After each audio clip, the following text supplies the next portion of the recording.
She's an anime shark girl. She became one of the biggest streamers in the world. So think about Sanrio, think about Disney. Traditional internet culture rewards visibility, space, lifestyle access, oversharing. VTubing succeeds while hiding almost all of that. The community is also going to see you really stressed when you can't pay for the internet. I was producing 3 to 5 contents every week. I remember when I was 20-year-old and I was already considered old for the industry. VTubing in itself has become highly saturated and competitive, but let's talk real things about it here.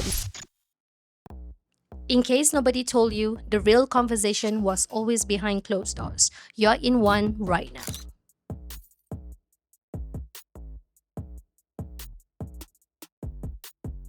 Hello, everybody. Yeah, hello, and welcome to the Unfiltered Room HQ podcast, exclusively here and featuring Miss Dima, me, KiraKiraKat, Meemo, and Seika.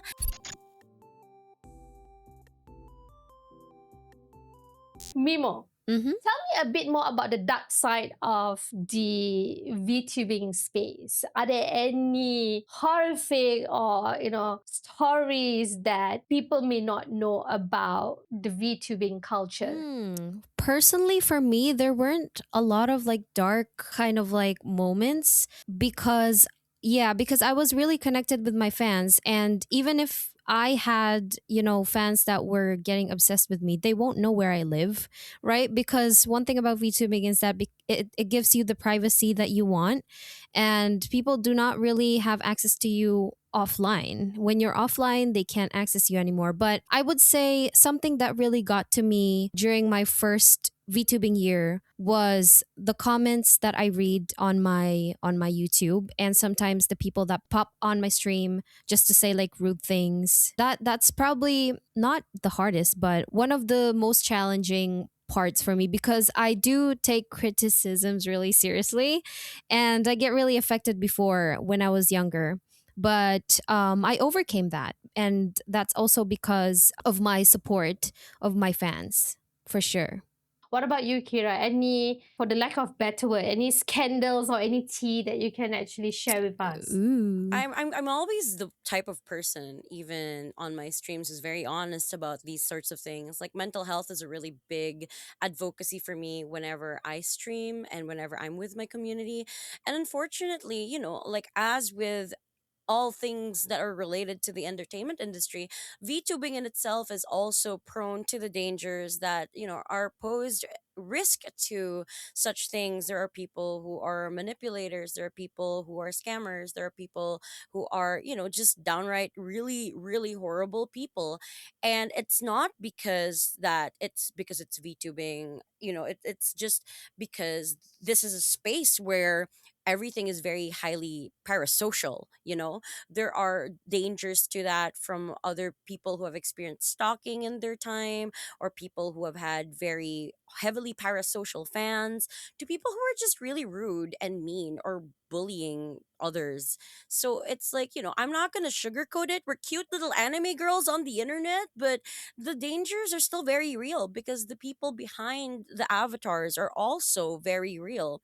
And with that, we're affected by real world events, we're affected by real world conflict, and the dangers that are posed to the real life people are very, very real. Like not just a power play within the industry, or things like people kind of using to their advantage their own good graces or stature to kind of hand wave certain things. But yeah, that's why I think as a community we need to be vigilant in helping each other out and protecting people, because it's not the victim's fault, or it's not people's fault for being misled by people who are intentionally bad or have bad intentions in general. So yeah, that's kind of why mental health is a really big platform on my community too. Yeah.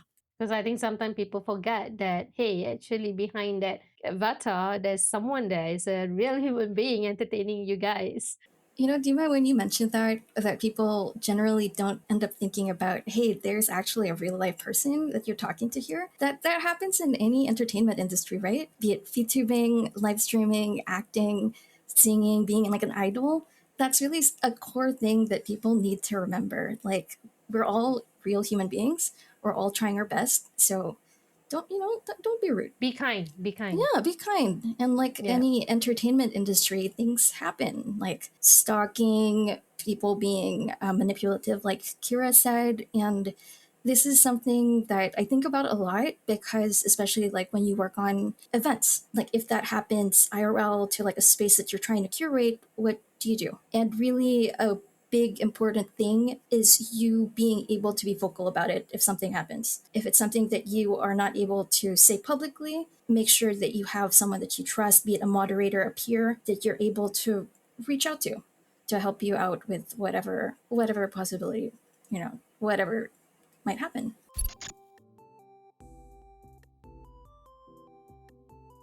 Is there any like genre, topic, or any niche that you're known to your fans that your fans keep coming back to you? Yeah. So I'm actually, since I'm coming from VTubing as an IRL content creator, right? And a cosplayer, I'm kind of one of the few people that do kind of like a mixed reality sort of approach to VTubing, which I think is becoming more popular recently, like with creators like Kason or other people doing what we call like mixed immersion or immersion break sort of streams where they incorporate daily life aspects and themselves without either with being comfortable showing themselves or just part of themselves in their IRL lives, because I feel like there was a shift somewhere in VTubing where it's like, oh, you're not supposed to show anything about your IRL or your real life situation, to people being invested in the character, to a paradigm shift of being invested in the person behind just the avatar. Because we would approach VTubing kind of like a role play or LARPing situation, right? Where it's like, oh, I'm playing as my character. But as you develop a relationship with these personalities or with these VTubers, the people and the fans and the community kind of start to become more invested in who they are, inside, like the pilot inside the avatar as well. So I'm kind of more known for showing different aspects of my life, and I'm very vocal about like, okay, so this is my Ariel, and this is also me as someone who loves anime. So yeah. What about you, Mimo? I think my community would probably describe me as someone who's authentic, a little chaotic, and maybe a little too honest sometimes. And I've never been very good at pretending to be perfect. So this kind of like VTubing made me more comfortable in my own skin. And I'm Japanese Filipino, so I think I naturally have a mix of influences. And there's the disciplined side of me that takes music and creating seriously, and then there's the chaotic side that will randomly just say something unhinged on stream or start laughing at my own jokes, right? And I think people stay because they know what they're getting from me, basically, whether I'm singing, streaming, or talking about my life. What you see is pretty much me. If I had to summarize it, I'd say authentic, sassy, chaotic, and hopefully someone who makes people feel like they're hanging out with a friend rather than watching a performance. What about you, Seika? For my VTubing side for my character, I usually play a lot of video games. And I've been really, really into two different genres. One is MMOs, because it's a way where you can play games with people all around the world. I've been playing it since I was maybe a really young girl, starting from Ragnarok Online. And now I play a lot of Final Fantasy 14 and also gotcha games, just because it's very anime oriented and very fun. Outside of VTubing, since I started live streaming IRL, or like in real life, so people actually know what I look like outside of VTubing. And I've been in the streaming community for a really long time. I was actually, I think, the second Twitch partner in the Philippines because I got into it at a really, really, really early time. And it was a time where not a lot of people knew about it. So I tried to help out with the community members that wanted to learn about live streaming or just are interested and wanted to get into it too. And up until now, I still really love community building. We've hosted a lot of meetups from the very first VTuber meetup in the Philippines to just regular Twitch or live streamer meetups. I also help out in organizing Twitch community meetups locally in Manila, and it's really such a great time because it's a way where people just it's a gathering where you meet a lot of friends that sometimes it could be the first time you meet people in real life that you've been talking to for quite a while now. Mimo, what was happening in your life or in creator culture at the time when that made VTubing feel more compelling to you than becoming a traditional creator? Yeah, so what was happening in my life was that I was working a normal corporate job. I was in recruitment. I think that was in 2020 before I got introduced to VTubing basically when I got scouted by this agency. We call it agency in the VTuber industry. It was such an escape for me because I didn't really enjoy corporate in Japan, especially because I had to be in the office the whole day, the whole night, and I worked a lot of overtime hours. I wasn't really familiar with the VTubing industry or VTubers until I got scouted. So, yeah, that was particularly an escape for me in 2020, especially because I remember during the pandemic, that's when the VTubing industry kind of like popped off. There was a lot of money to be made, and a lot of VTubers were like growing because everyone was basically staying at home. So, it felt like a Mm. perfect time for me to kind of like join the industry. What about you, Seika? What was happening in your life or, in the creator culture? I started streaming around 2015, and it was at a time where I was really stressed in law school, and my way to recover or just have fun was to play games with like my batchmates, my friends after school. That was when I found out about like live streaming and that you could play games online and meet other people to play games with you. And I played a lot of Dota 2. It's a MOBA game that usually stack up as 5 people. And I have been streaming since then up until the pandemic. And even before VTubing popped out, I used to always draw myself as like a different character in the same style as the game that I'm playing. During those days where I don't want to have the webcam on. The thing about when you live stream for really long hours, like imagine you've been playing games for around 10 hours, people would drop by and go, "Hey, you look really tired." And you go like, "Yeah, of course I look tired. I've been playing games for 10 hours." And it just kept happening. And I do feel that a lot of people ended up transitioning to VTubing from people that started out as regular live streamers as a way to, one, not have to put on makeup before going live, or like two, for people that just want to be in their pajamas or wear something very comfortable, Ah, yes. or maybe like three, the people that sit in very, very weird angles while playing games or talking to chat. It's very comfortable, right? But then when people see you, you're like, "Are you okay? Are you sitting like a shrimp?" It can start off as like something as simple as that people end up trying to find ways to just be an avatar instead of like showing themselves IRL. Reminds me of the same feeling that I have, whenever I need to go on live stream for my other business. I'm like, oh man, I have to make up again. I don't want to do makeup. So yeah, I can totally understand that. I have to cover my dark circles. Can they Dima just VTubing not arc. accept me? Yeah. Maybe after this, Dima could start trying out VTubing. Oh, they Maybe. will freak out. What about you, Kira? What was happening in your life back then? Yeah, so I come from an adjacent background to Seika, but my background is less about gaming and more about art. I was a game development and animation artist. That's kind of more of my career in as a creative behind the scenes. And I was kind of trying to look for a way to work from home and still interact with people because at the time I was full-time freelance and I was actually a new mom when I started live streaming. I had a 2-year-old, I had a baby, so I wanted to try to find different avenues to be able to work with other people because my ADHD is really bad. And I was like, wow, okay, maybe I should stream while I'm doing artwork. And I didn't know at the time that it was an entire career set. Like I started on Twitch around 2019, a little bit before the pandemic boom, actually, which is, I think, like a big contributing factor in the popularization of live streamers and VTubers. I didn't become a VTuber until around 2020 2020 because one of my best friends was telling me about VTubers, and it's like, oh wow, you can be like an actual real life anime. So I cosplay, right? So I would cosplay for my streams. So instead of just cosplaying, I was like, oh, I could make my own sort of like avatar, which explains the whole purple hair, sort of like teal get up, because that was kind of one of my favorite outfits at the time.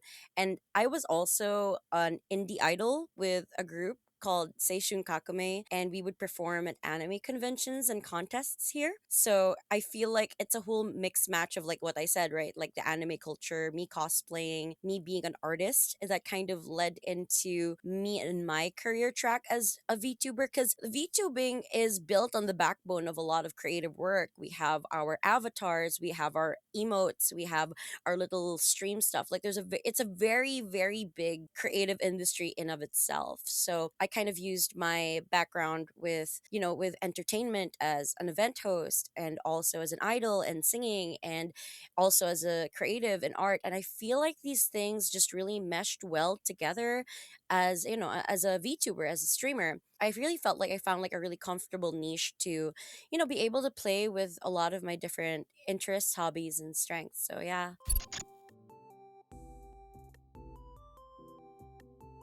I want to ask you, Sika. Traditional internet culture rewards visibility, right? Face, lifestyle access, oversharing. VTubing succeeds while hiding almost all of that. And also, Kira mentioned, right? She kind of like specialized in showing day to day in real life. What do you think that says about what audiences are actually looking for now, particularly in the VTubing scene? I think it also depends because sometimes it's less about what the community is looking for because there's a variety of content anywhere. Like it can be anything. But if you're the one making the content, you have to figure out what type of content you want to do and what type of like character you want to show into the world. And that is like the way that you get your audience to you because that's the type of content they're also looking for. Like if you are an artist, you make art, and the people that want to consume that art will naturally go to Mm. you. If you are a singer, if you, I don't know, more of like live stream IRL showing people different events, then your audience will go to you once they're able to find you. But it gets more complicated than that too, I guess, because you also have to think about marketing, everything in the Yeah. back end, editing, etc. Yeah. Mimo, choosing an avatar means intentionally separating your real identity from your online one. What problem did that solve for you that traditional content creation couldn't?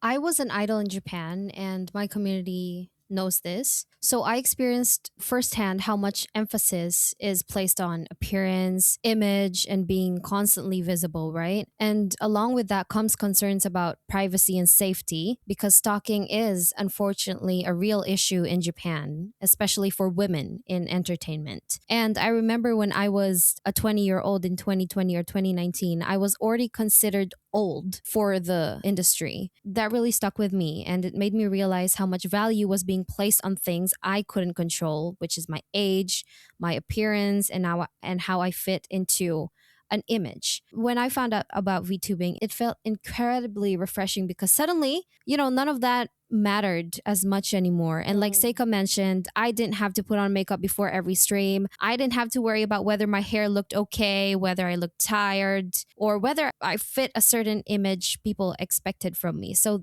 it really, really did cure a lot of things in me internally and physically.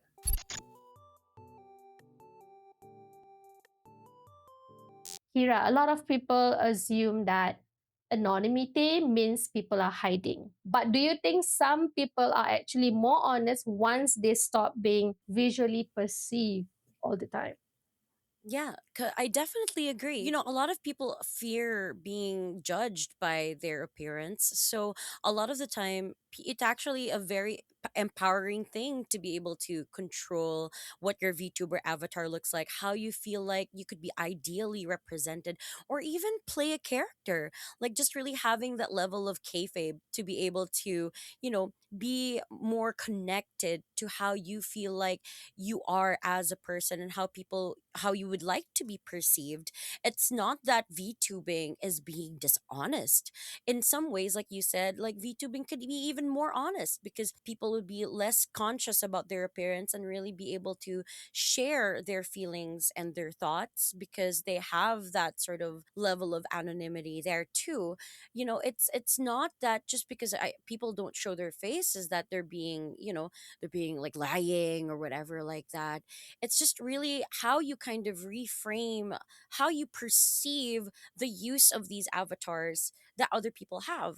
Because, like, for example, some people like I experienced my own sort of like dysmorphia, and that I took like a lot of years to heal through because I used to be bullied for being a little heavy set, even though it's like kind of just what is genetically normal to me. And it's like through having cosplay, through having a VTuber, it actually helped boost my self confidence even more in different aspects. Like, people are like, "Oh, you have such a great voice," and then now I'm a voice actor. There's more to people than just what you perceive them to be IRL, and I think that's kind of where VTubing plays its strengths, is that you can focus on the things that you want to be able to focus on rather than everything else in the background. Seika, at what point does a VTuber stop being a character and start becoming psychologically tied to the real person behind it? That's actually like a really interesting question because there are many different VTubers. If you are corporate, usually you are required to play a character. So it's definitely not you. So it's you more of like role playing that specific character that you're showing on screen, depending on the experience that you want to give. Either you are more on the anime inclined character, or you're doing like a girlfriend boyfriend experience, or you're more of like an idol type. And Mhm. there's also the ones that just do VTubing because they don't want to show their faces, right? So they just use it as something to portray as themselves. But if you are more in like the side that's not required to play like a character, as Mm. long as like you're making content as if it's just you, then be it like you're just as if you're talking to friends when you're doing live streams, when you do shorts, it's more of just you doing regular story time. And I guess that also makes it feel like it's just you more than, you playing as a specific character you're required to. Kira, when audiences become emotionally attached to a VTuber, what are they actually attaching to? Is it the design? Is it the personality or the emotional consistency or just the idea of the person behind it? There's like I mentioned before, like there's like levels to it. At first it's like you'd find a content creator or VTuber that you like because, oh, they posted a funny meme or they sang a really good song, and it's like there's that face value sort of like interaction. But the more that you get to interact with them, their posts, their tweets, their streams, then that's kind of when you start building a connection with the person behind the avatar as well.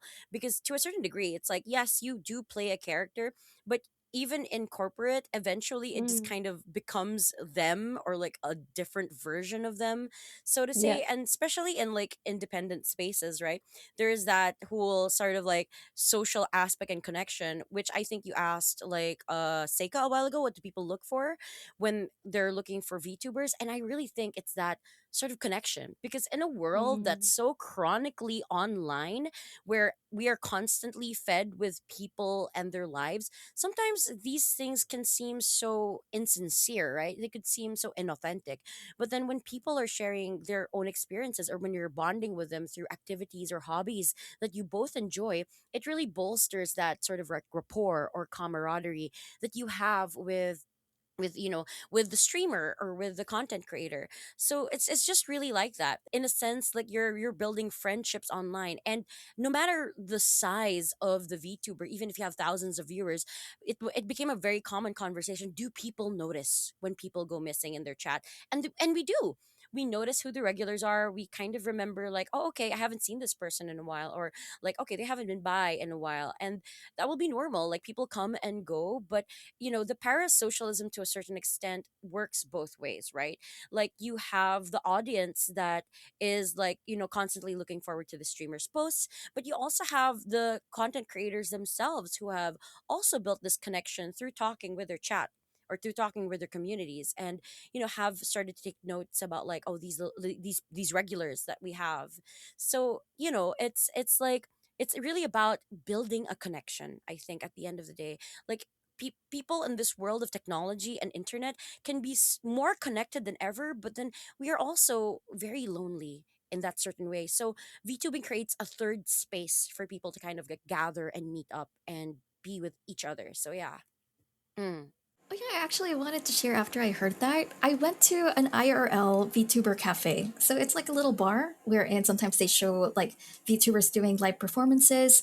And it was more of like a meetup for other VTubers that we've never met before. And right across our table, there was this one girl who was celebrating, I think, her 10th year of VTubing. And she was there IRL. She was dressed up in like a really cute idol outfit. And the whole table was filled with like her community and people that wanted to celebrate that 10th anniversary with her. It was really cute. She had merchandise. She had like little bingo cards, like a spin the wheel, other activities. And I was just like, oh, that's so adorable. That's And so it, cute. it Love that. is. I guess more people do that in Japan. I haven't really seen it mostly in other places, but it might also be because VTubing's a bit kind of on the newer end right now, and other people just don't want to show their faces. It's pretty cute. Yeah. I'm curious. So that means the IRL in cafe, she's showing her face? She does have like a face mask on. So a lot of Ah, people for okay, VTubers, okay. they just go out with a face mask. Or for our event, actually, we had special stickers that people could post on their shoulders to show that, hey, don't take any photos of me. Yeah. Yeah. Ah, so So that's it's kind of like nice. we have like common community rules, right? Like you have things like don't mention their past lives before they were VTubers, or don't mention their IRL lives, because it becomes an open secret, right? Like you find everything on the internet. So it's very common where people are like, "Oh, this person was this person." But, as a community rule, we kind of try to keep boundaries where we don't mention people's lives outside of their VTubers unless it's explicitly been said that it's okay. There's a big consent culture in VTubing where we try to respect that sort of like kayfabe or like that immersion break, right? So even if you see like a VTuber IRL, you'll in a convention, you'll rarely see photos of them posted. Or we have this thing where we like take photos of our avatar on our phones in a circle or something. It's super cute. So that's kind of what we do. In my experience, being a talent manager or somebody who helps out other friends, the VTubers themselves might not be there, but they can appear for meet and greets on the phone. But then it's like they can kind of observe what happens in these meet and greets, even if they're not there in person, through like the moderation, the staff taking documentation, and it means a lot to some of them because like I have a friend who is very very sick, and I had to attend in her behalf. So it really meant a lot to her that her fans would follow her through different lives, quote unquote, so to say, and still support her through her journey. So yeah, it's a very touching thing.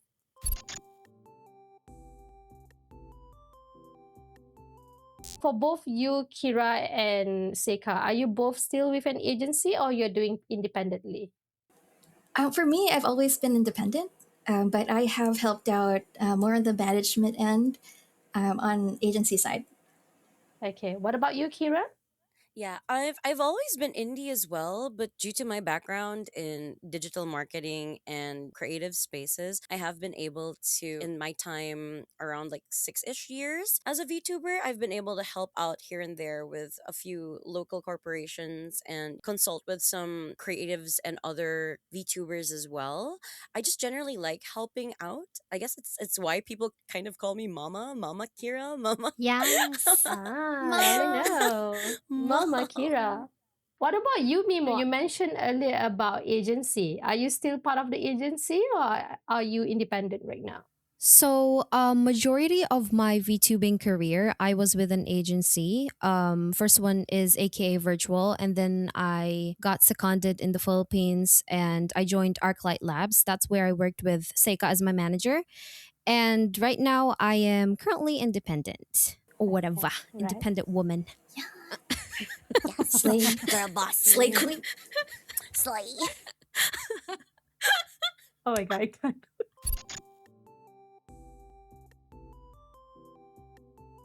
Because I'm trying to make out, the impressions that you guys are making. So I think someone mentioned to me that it is actually quite challenging to make sure that because as a traditional creator, you can see what my face is like, right? If we're Yeah. angry, if you're sad, if you're happy, it Yes. will show, but not for, the characters that you guys have right now, the avatars. So how do you guys go about doing this, to make sure that the fans can really resonate? So it also depends on the type of avatar you have. For example, I have a 2D avatar, so it's a bit more flat compared to. So you can see Meemo, for example, is 3D, so she can actually like move around a lot more than we can. But for in general, when we want other people to see our different emotions, we have these thing called toggles. For 2D, we actually asked our artists to draw different emotions on us that we can press a button to change. So I can look angry, I can look a bit dizzy, I can go cry. Kawaii. So cute.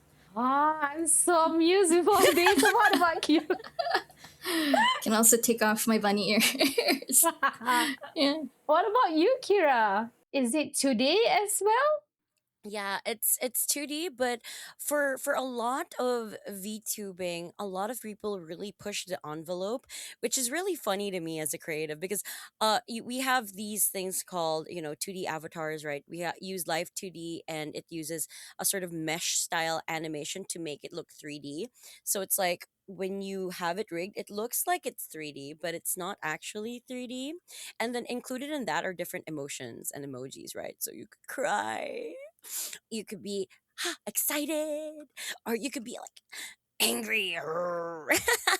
You So don't there's look a angry lot of, though. I know it's hard. There's a lot of different emotions included in the package. Whereas like when you have 3D, like you can also like include that with like full body tracking. So you can even have those concerts where the avatars are singing and dancing like in full, whereas like with the 2D avatars there's kind of a limited range of motion to what we can do. There's a lot of accessories that we could have. Like, for example, like I have a microphone here in this one. Or if I swap it out, I can use this one like for drinking, like when I'm talking, Slay. or this one is like for when I game. Yeah. Oh, wow, that's so cool. It's Mimo, can cute. you show some actions, the different Actually, things that your avatar can do? the only thing that my avatar can do is nod because, as they said, I'm 3D, so I don't have these kind of like, props. I'm not able to kind of like show my emotions, which is why it's more challenging for me to connect with my fans sometimes because they don't know if my expression IRL in real life is mad or like, am I laughing? Am I being serious? But it's challenging, but it's fun because I connect with them then by like, my music more or laughing more. And sometimes they don't take me seriously because I look like this and I can't really I can't really express On myself facially. Yeah. It's hard to sound angry as an anime character Yeah, sometimes cuz like Dima says, "You look cute, you don't look angry." And I'm like, I am though. Yeah. "Okay." Just to correct my understanding, Mimo has 3D Yes. avatar. Where else for Kira and Seika, you guys are 2D avatar. Kira, you can have all your props from the microphone to the gaming console. Seika is more of the impressions, like the dizzy, the angry. You can actually grab other, assets like the microphone. You can get it from like an artist and attach it to your VTuber program, and it's something that you can just like, add and have pop up once you set it up. So I can have like hats, I can have microphones, I can have food as well if it's something that I've set up prior to the call. I thought that 3D is going to be another level. No, 2D is the one that something to entertain and make it more real or connected to the fans. Oh, No, actually, maybe you can't see it right now, but if you can see someone operating a 3D model with a full tracksuit, they have a wider range of motion, like what KiraKiraKat said about for Mimo's avatar. She can do full live concerts, she can dance, you can see her on stage I for her got full it. body. Right, right. That's not something that you can see for 2D movement. Yeah, that was my understanding. 3D is supposed to be better, but when Mimo said that, she has some limitations, I'm a bit yeah. confused. So, okay, to Mhm. clarify. Just to clarify and explain the creative process behind the scenes, the avatars are built depending on like who built them. So like each and every individual avatar will have its own unique things from the art style of the base artist. This is whether you are 3D or 2D. And then we have something called rigging, which is really what brings the avatar to life. This is like the animation, the movement, the range of motion, the expressions that each avatar has. So some very basic models can have like very basic expressions, but then there are more high end and high quality models that can really capture almost like lifelike and Hollywood level motion tracking with expressions, with movement. Like for example, my avatar's face uses a V bridger, like has more range of motion and like expression for a 2D face.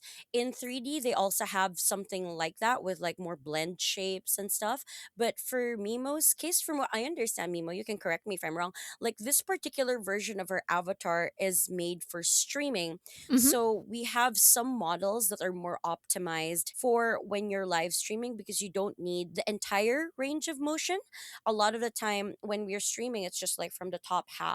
So you don't need the entire tracksuit and you don't need all of the range of facial animation and motion because that will be very graphically demanding on your PC setup from a technical perspective. So if you're running a high FPS like shooting game like that's running at like 60 FPS with your 3D avatar, which I have experienced because I used to have a 3D avatar as well, all of these things can be very graphically demanding if you don't have a very powerful base PC. Usually for streaming, we have like some more optimized versions. In my experience, it's lighter to run a 2D avatar or like a more downscaled version of a 3D avatar than like, you have to wear the whole suit and then you need these trackers, and these trackers encompass an entire room. Like you have several ports and bases just to receive the signal and connection to have that full body tracking. There's a lot of technology that actually comes into VTubing apart from just art. It's actually a really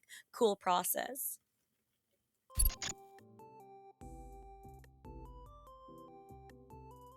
Which VTuber is really taking it at the next level where they have more than just the advanced intermediate level, really investing? So there's like two different aspects that I would like to put on the table, right? There's like corporate VTubers and indie VTubers. But just because VTubers are independent does not mean that they lack any sort of the bells and whistles. I actually think a lot of the time the independent VTubers kind of push the envelope for a lot of the technology that we have as well compared to like corporate that has access to studios, right? For example, one of the things that really struck me the most is when asymmetrical or like models that don't have like just the forward posing look started. One of my favorites definitely was Kason, when she would have her like bancho kind of like avatar, and then she would have like kind of like a pose, like a really neat pose, and she would even squat with her model, which was really impressive. And then there's even other VTubers, quote and unquote, that are just coming out of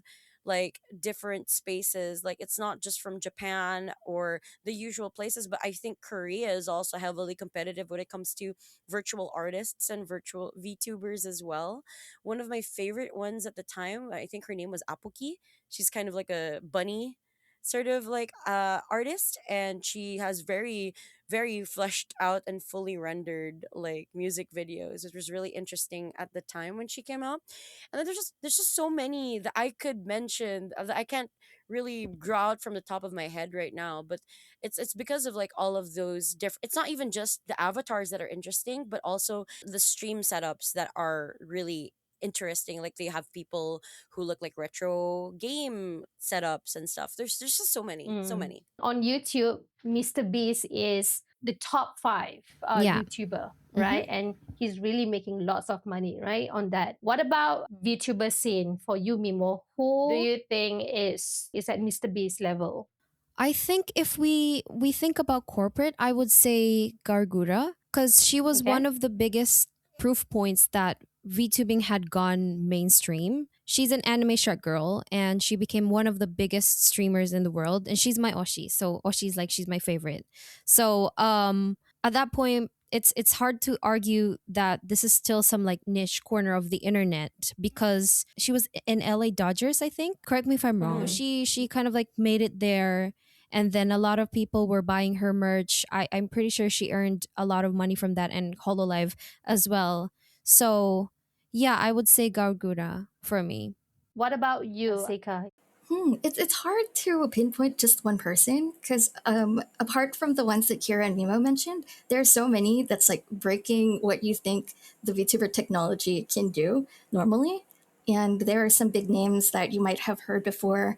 Um, Even before the anime styled VTubing, there's this person called Code Miko who did live streaming that also showed what it looks like in the back end, wherein you would see her full body tracking suit, and she would also show what it looks like in the back end for her to move around with her avatar.